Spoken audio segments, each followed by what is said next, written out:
Tunamshukuru sana Mheshimiwa Rais wetu Daktari Samia Suluhu Hassan kwa kuamua kugusa kada ya watumishi ambao ndio kiinua mgongo cha uchumi wetu kwa mazingira yote. Mheshimiwa Waziri, leo siku hii ni wewe ndio una maneno ya kutuelekeza. Na wewe ndio umebeba dhamana chini ya ofisi ya Rais kuhakikisha kwamba mwananchi wa Tanzania kimbilio lake la kwanza liko TAMISEMI kupitia serikali zetu za mitaa.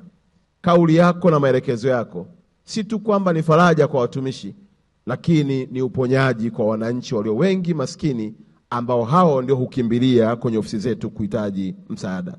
Lakini ombi langu, nina makatibu tarafa Mheshimiwa Waziri, nakuomba kwa unyenyekevu mkubwa, hawa wanafanya kazi kubwa sana. Na wengine wamekuwa watumishi kwa muda.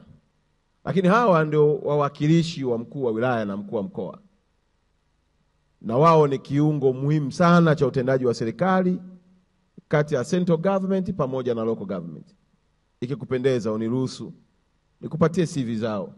Akipatikana hata mmoja wawili wakapanda, itakuwa ni faraja kubwa sana kwetu, kwa namna ambavyo na wao wanazidi kupata morali wa kuendelea kutumika ili waendelee kuifanya kazi wakijua kazi yao inatambulika.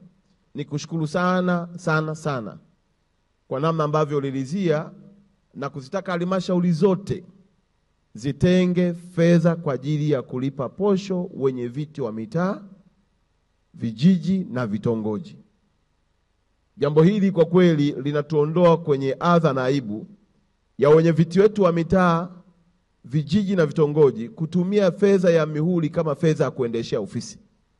Ziko nyakati hao wenye viti, Mheshimiwa Waziri, wanalazimika kumwambia mwananchi mwenye matatizo akatafute karatasi. Mwananchi mwenye tatizo kuna fedha ya muhuri. Kwa hiyo mazingira yakiwa namna hiyo yanaweza akapelekea watu wanyonge wakakosa huduma na wenye fedha wakazitumia ofisi za vijiji kuziendesha kwa manufaa yao binafsi. Lakini jambo hili ninakushukuru sana mbele ya watumishi hawa kwa kuliwekea mkazo, na sisi kwenye bajeti ya mwaka huu ambayo wewe umesimamia vizuri imepita na kustaka kila halmashauri kuhakikisha kwamba posho ya watumishi hasa wenye viti, vijiji, mitaa na vitongoji wanapata pesa yao kikamilifu.